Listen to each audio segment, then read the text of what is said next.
arablarni do'konida mana bu o'zimizning Devzira Product of Uzbekistan deyapti, lekin upakovka qilgan kompaniya Istanbulda bo'lib chiqyapti. Ya'ni Turkiyaning kompaniyasi upakovka qilib beryapti.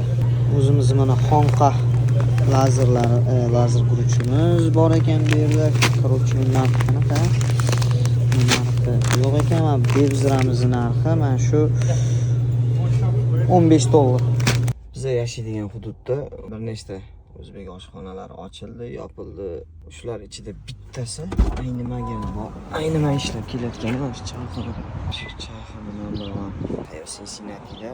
Ovqatlar juda ham mazali. Biz har doim trakka bitta olib chiqamiz. Men Amerikada yashovchi bir o'zbek sifatida Amerikada ham doim O'zbekiston mahsulotlarini xarid qilishga harakat qilaman maksimum. Ya'ni o'zimizni, masalan, Chortoq brendining suvini ichaman, o'zbek restoranlarga boraman, o'zbek marketlardan maksimum harakat qilaman bozorlik qilishga. Bu bilan nima demoqchiman? Men o'zimni bittagina xaridim orqali o'zimizni o'zbek brendlarimizni qo'llab-quvvatlashga harakat qilaman-da. Lekin ba'zilarini ko'rsang, voy, mana bu turistskiy restoran zo'r ekan, mana bu turistskiy chokolad zo'r ekan deb qorasqan chet elniki desa yotib olib yalaydiganlar bor-ku, o'shalarga jo'natib qo'yinglar shu videoni.